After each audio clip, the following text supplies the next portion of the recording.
Quick question before we get into anything else today.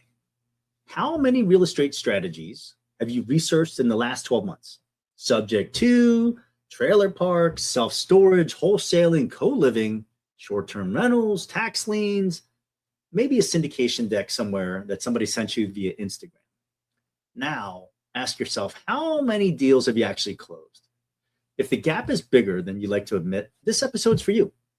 Today, we're talking about shiny object syndrome and what it actually costs you, why it really hits new investors so hard, and here's the one thing in discipline that fixes it. What is shiny object syndrome? Let's define it. Shiny object syndrome is jumping from one strategy to another strategy before you've proven any single one, and mistaking information for progress. Ask yourself, does this feel familiar? It did for me. Let's say you finish a podcast or a course on a new strategy and you feel like, oh, I did something, but you didn't. You consume something. I just want to hammer on this distinction for this entire episode. An acquisition strategy for a new real estate investor, like subject to wholesaling, on market, off market, that's just how you get a deal. But a business, having a screen tenants, handling an eviction, how to manage CapEx expenses, but mostly managing cash flow. That's what actually determines whether the deal makes you any money. So here's the real trap. New investors keep upgrading their acquisition strategy while actually never building the operating skills that would make any of them work.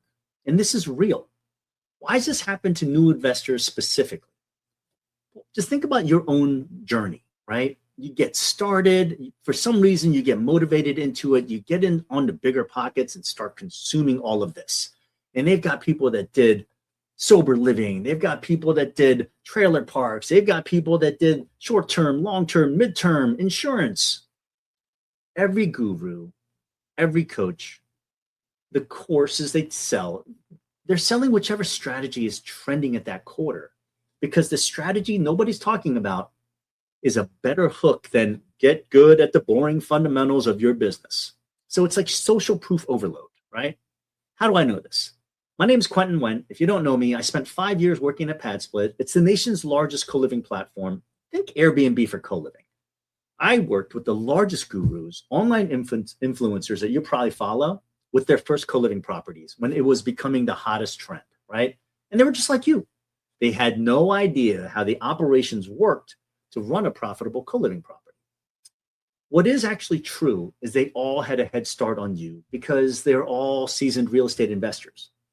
What they had access to, which was amazing, is they had better financing. They had access to better deal flow.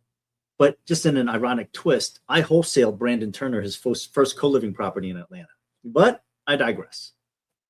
You open your phone and you see 5 different influencers winning with 5 different strategies in your feed in the same week.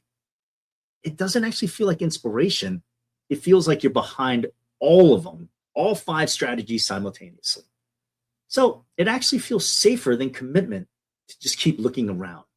But sticking with one strategy through the hard, unglamorous middle part, it means you might actually fail publicly at that specific strategy. So you think, I'm going to keep, myself in this researching mode. But that means you never really actually have to find out how hard it is and get good at it. Coaching programs all over the place sometimes make it even worse.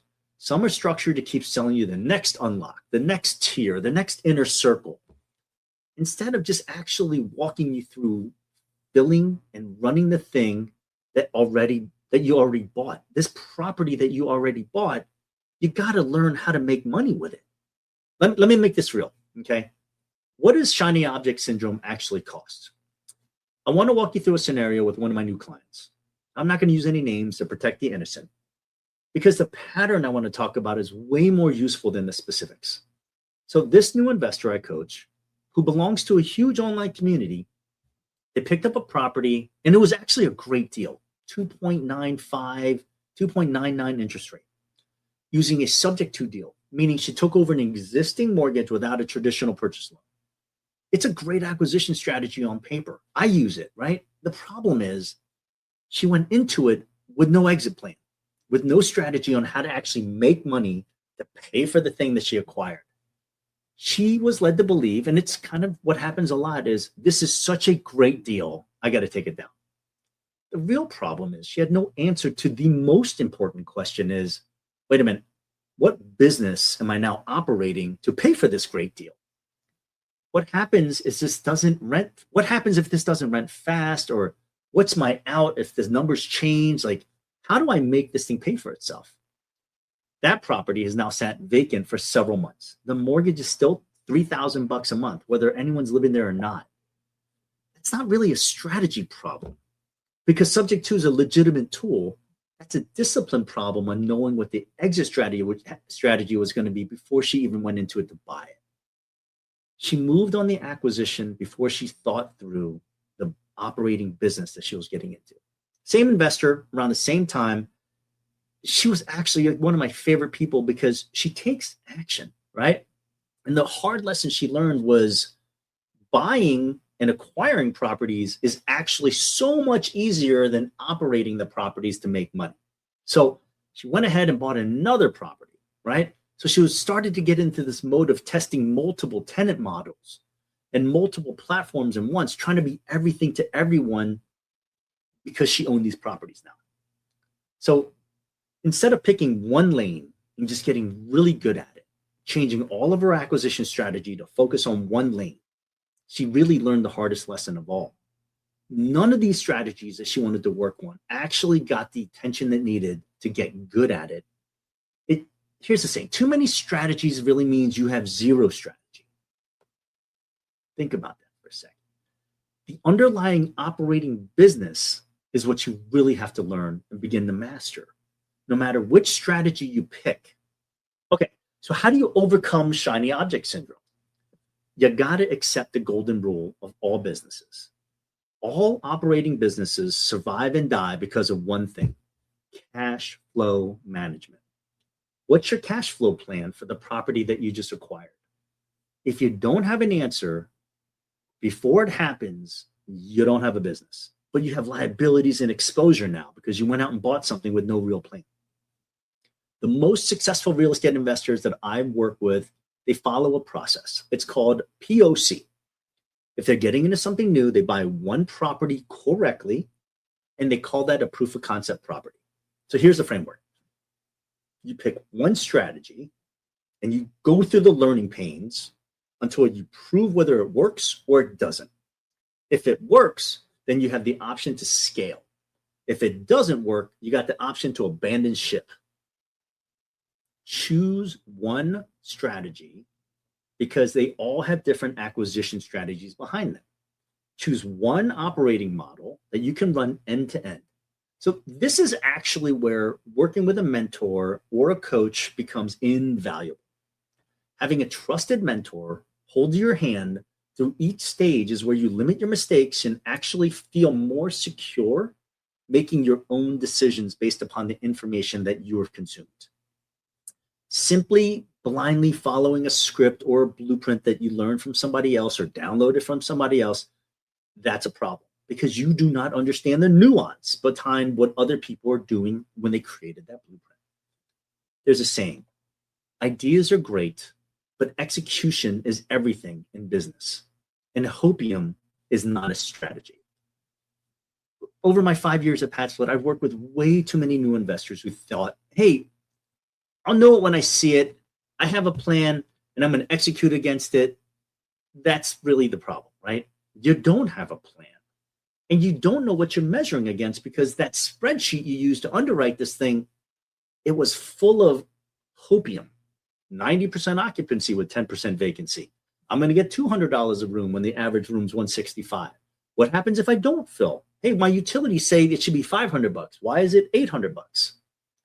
You have to be able to understand you have a plan, you execute against it, then you measure success and failures, then you have to adapt to the process and improve your process.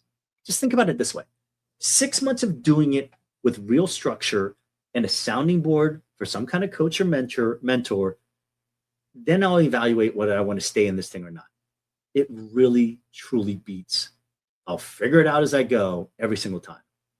So you actually need to, work with somebody or meet somebody or talk with somebody so that you can clearly define what mastery looks like. Once you get to mastery of something, or at least competence, then you're allowed to scale.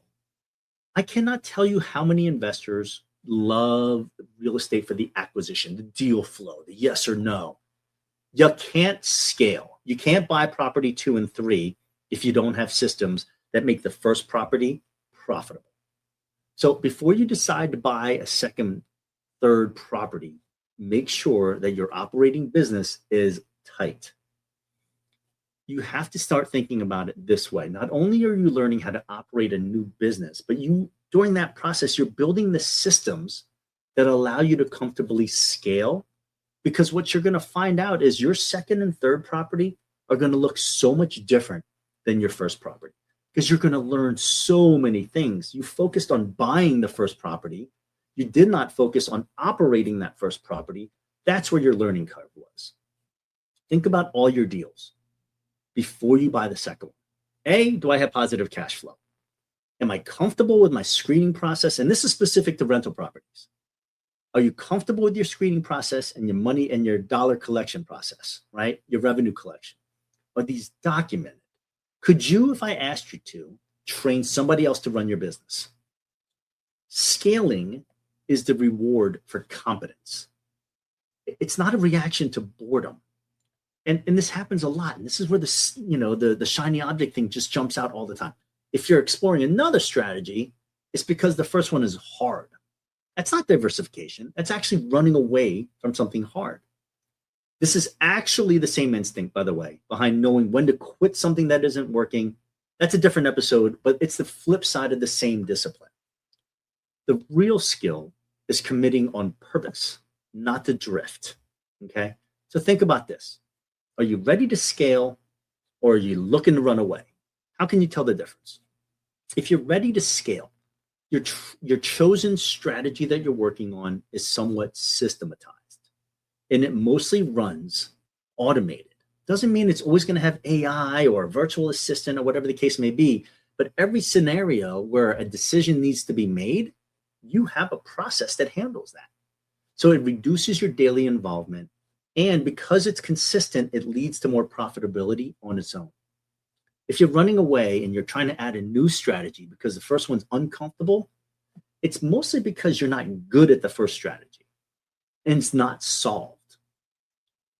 If I told you that you only had to run this one strategy for the next 3 years, would it feel like a relief, or would it feel like a prison sentence? If it feels like a sentence, that's worth sitting with. So here's your call to action. Here's your homework. And it's just one sentence. Name your one strategy for the next 12 months, not 5, just one strategy. Write it down, text it to a friend, put it in your notes app, whatever makes it real. And if you want an accountability partner on it, DM me. I'll work with you. DM me your strategy and I'll hold you to it. The cold hard truth is this. No one gets great when they're just starting a new thing. Just think about your own kids, right? How they learn how to ride a bike, how they learn how to tie their shoes. In my case, I got kids that ice skate and ride a horse. All of these things required building up their own skills to become proficient and then ultimately master that. It's the same thing for business. We are looking for one strategy that we can sink our teeth into and get good at.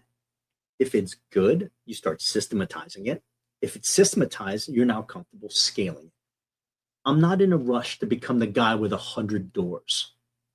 I'm always working every day to how to make one single business, one property, 2 properties, 3 properties, 4 properties, as profitable as possible, and I'm as comfortable as possible in that business.